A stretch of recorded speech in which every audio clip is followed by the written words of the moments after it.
This is Michael Wilson. We're looking at the question, is the unity of the church the work of the Trinity? Well, the first question is, why does this matter? The church is also known really as an assembly of people who are called out.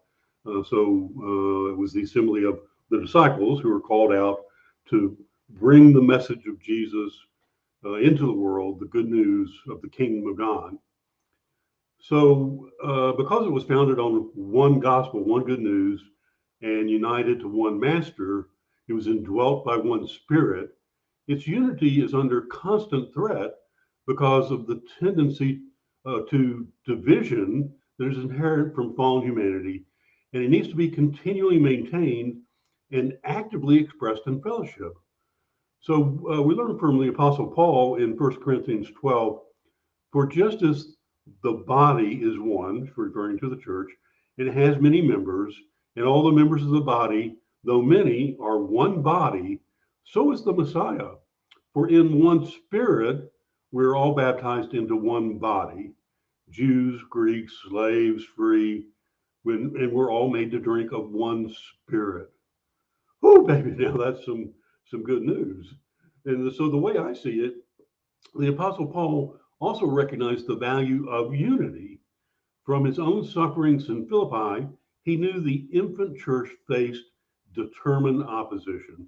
I mean, people were out to get the Christians. They still are today. Paul warned his friends of opponents, suffering, conflict soon to come. Paul's central concern to the church at Corinth was also a concern of division. So it's worth noting, Paul expressed his concerns with these words.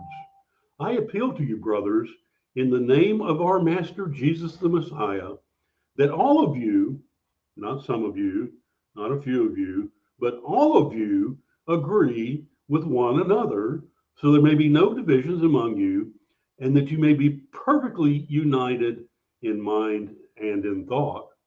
So here's the bottom line.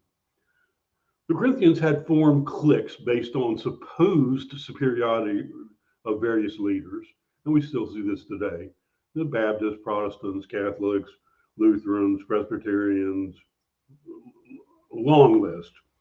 And these divisions had shattered the unity of the local congregation and created dissension. So Paul's focus here is that the division in the Corinthian church was wrong.